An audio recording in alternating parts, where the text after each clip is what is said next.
Hello, it's Thursday, September the 8th. I'm Hwang Jie, and this is Business Daily live from Seoul. And here are some of the stories we have lined up for today.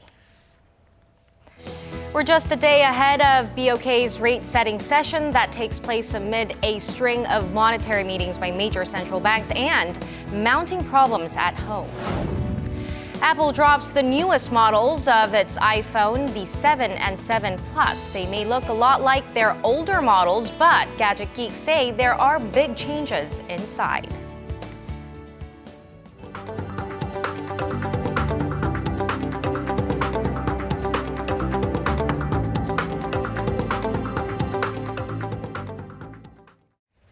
The Korean government has laid out plans to downsize the country's leading 3 shipbuilders as part of its corporate restructuring drive.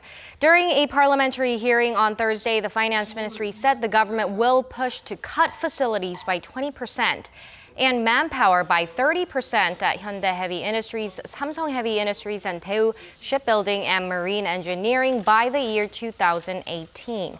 This will trim oversupply and leave the overall size of industry at the level of 2 major firms based on current capacity. Finance Minister Yoo Il-ho said that it will consistently push through the industry overhaul, adding that the next 2 years will be vital in breathing new life into the economy. Apple has unveiled its latest iPhones, the iPhone 7 and large screen 7 Plus. The devices come with a faster processor and better camera, with the iPhone 7 Plus featuring 2 digital camera lenses, and both versions have dropped the traditional headphone jack. The phones offer twice as much storage as the iPhone 6s and are water-resistant for the first time. Apple has also updated its smartwatch, which is now equipped with a GPS. Demand for the iPhone has waned in recent months, but the device continues to be the biggest source of revenue for Apple, which has sold over 1 billion of them since the iPhone was launched in 2007. The new iPhones will debut on September 16th in the U.S. and 24 other countries, including Korea, in mid-October. Pre-orders for iPhone 7 and Apple Watch Series 2 will start on Friday. And some good news for Korea's chip makers, Samsung and SK Hynix. The price of DRAM chips are continuing their upward swing for the second month in a row. Data from DRAM Exchange showed the spot price of a 4GB DDR3 DRAM had risen by nearly 3% in August month-over-month. That's after it had reversed a 21-month streak of decline in July when it jumped by 7.2%. The trend is expected to continue, DRAM Exchange said. Manufacturers had focused their output in the second quarter on mobile and server DRAMs while scaling back on PC DRAM shipments. This would help boost Korea's chip makers who had been struggling amid flat demand for PCs and a supply glut. On this Friday, the Bank of Korea will set its key interest rate for September. The decision comes on the heels of a weak dollar trend as worse than expected job figures in the U.S. tempered expectations for more tightening by the Federal Reserve.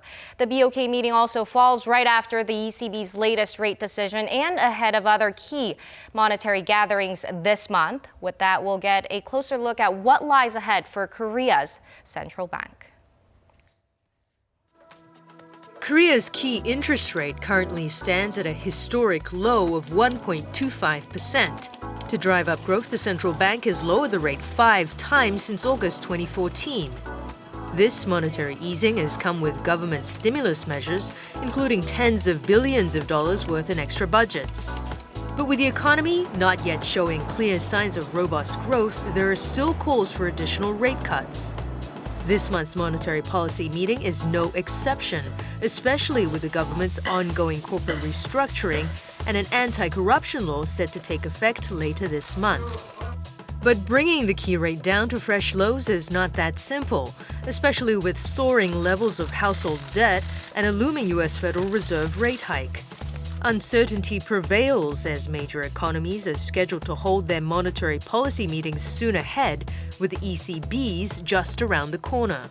More promises of quantitative easing are expected to prop up markets, but what can we expect from Korea's central bank? And for that and more, we are joined by our Business Daily's markets contributor, Chuseok, in the studio. Good to have you here, Chuseok. Great to be here. So we're just a day ahead of the rate setting session, as I just mentioned earlier, Right. and it's usually Thursday on the second week of every month. Why tomorrow? The BOK said it needed more time to accurately assess current economic conditions in Korea.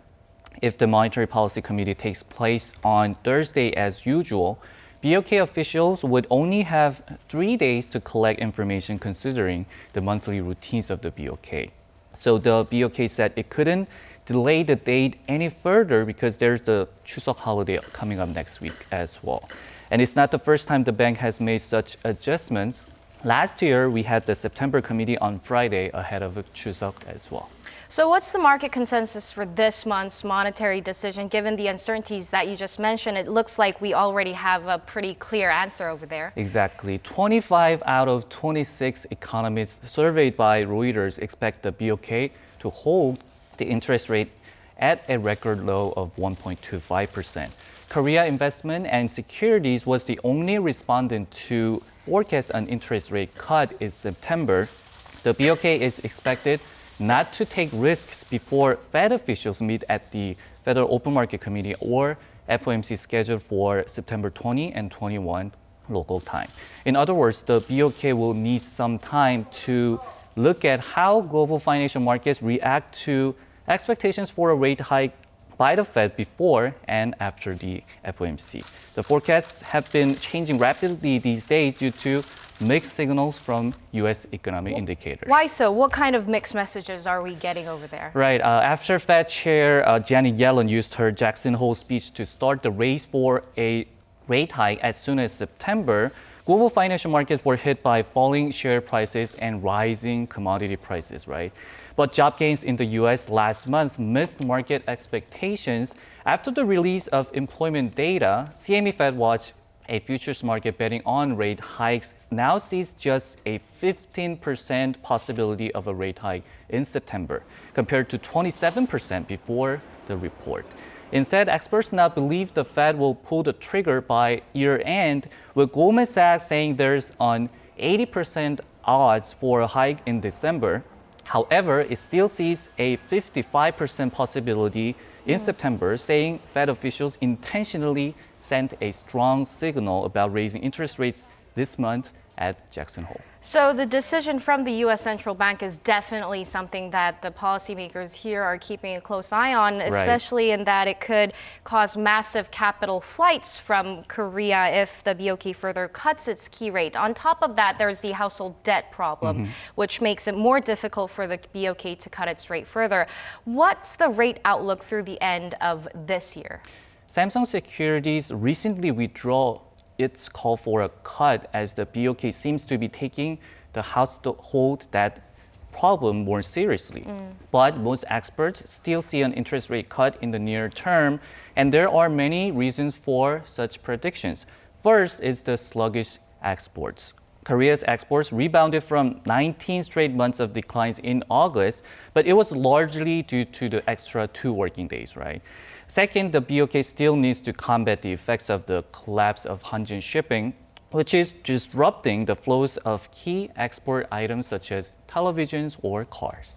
So, but the decision of other key central banks would definitely also have an impact on BOK's future decision. Let's start with the ECB that's just around the corner. Okay, more than 80% of economists in a Bloomberg survey expect the ECB will increase the amount of its asset purchase program or push back the current QE end date of March 2017 within the few meetings ahead. 80% of experts also believe the ECB will tweak its purchasing rules to avoid running out of securities to buy. About half of respondents predict those RD moves we'll see announced later tonight. Euro area inflation has been stuck near zero for almost 2 years, and Brexit is now threatening to hurt the region's recovery. That's why a majority of experts expect the ECB will pull the trigger sooner than later. But due to a wide gap among countries in the Eurozone, it is still questionable whether additional stimulus measures can revive the region's economy or boost financial markets. Exactly. Despite doubts about the effectiveness of such stimulus measures, it does not look like the ECB will be alone in introducing more easing measures. What are we expecting from the BOJ meeting that comes at the same time with the FOMC? On Monday, BOJ Governor Haruhiko Kuroda said there is room to expand monetary stimulus by deepening negative interest rates and accelerating asset purchases.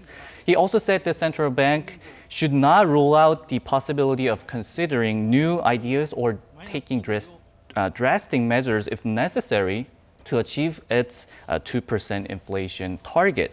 The BOJ eased monetary policy in July, but there haven't been significant signs of recovery yet. That's why most analysts expect the BOJ to ease further this month as well. So how likely do you think it is that the BOK will ride on this global monetary easing trend in an effort to maintain the price competitiveness of local exporters? Right. The rising won, in fact, may be another factor in that sense that pushes the BOK to pull the trigger. The won ended trading at 1092.60 against the greenback today. And just yesterday, the exchange rate between the won and the US dollar fell below 1100, diving to as low as 1089 during the session, meaning the won value reached its highest so far this year. But the negative effects of the strong won on exports may not be as large as we think. The reason is that the value of the Japanese yen and the euro are not looking to fall anytime soon. Actually, LG Economic Research Institute said the yen will strengthen further by year end, and Goldman Sachs maintained its bullish view on the euro as well. So yes, the Korean won is likely to remain strong, but it may be that it won't hurt the country's exporters too much going forward. So it's going to be more about the exports rather than the exchange rate. Right. Thank you so much for your time today. Anytime.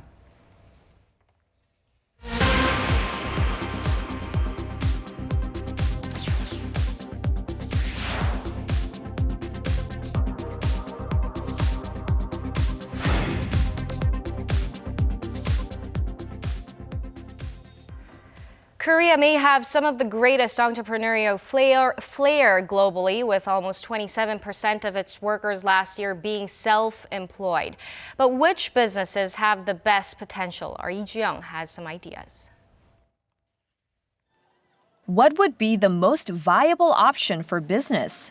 That's a question frequently asked in Korea, which has the 5th largest ratio of self-employed among all OECD member countries. A local think tank under KB Financial Group says the jackpot lies in leisure-related businesses.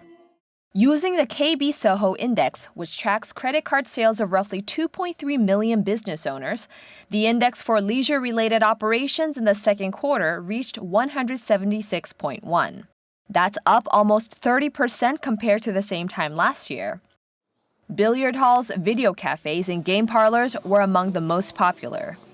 Accommodation facilities like pensions and motels, along with restaurants, were also seen as promising, with performance having jumped by almost 14% on year. On the other hand, while growth in convenience stores jumped as much as 50% for 4 consecutive quarters, it tapered to 23.8% in the second quarter.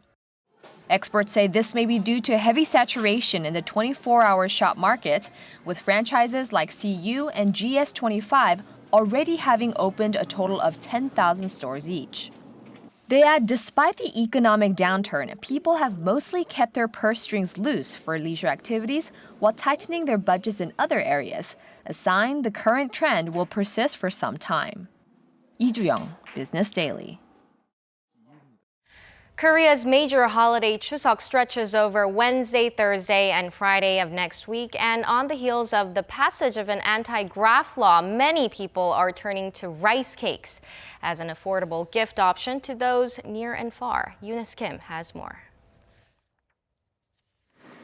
They're small and shiny and tasty too. Songpyeon, a Korean rice cake, is being mass-produced at this co-op factory in Chungcheongnam-do province. It's the busiest time of the year for colorful traditional rice cakes. Even if they're not handmade in the company of extended family, the popularity of Songpyeon in time for Korea's Chuseok holiday is palpable. I think there's high demand for our Songpyeon because the rice used was farmed by a co-op member, so we're working hard with a sense of pride. Though the economic sentiment is said to be not as upbeat as years past, this buzzing factory wouldn't know it. It's pushing out on average 1.5 tons of rice cakes every day. Rice set aside for the Chuseok holiday adds up to 90 tons. That's 10 tons more than what it was last year. And the recently confirmed anti-graft Kim Young-lan law could be having an indirect effect on the choice as people hunt for gifts under the 50,000 won price cap, erring on the side of caution. We're featuring products that range from 24,000 to 50,000 won, including delivery, so that there's no problem with the Kim Young-ran law. In a season of gratitude and celebration of the year's harvest, the appetite for quality traditional foods is offering new life for Korea's struggling rice farmers. Eunice Kim, Business Daily.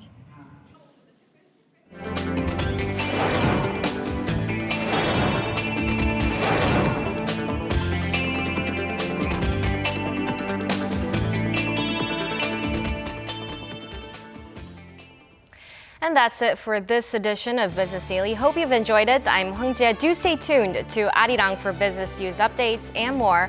And goodbye for now.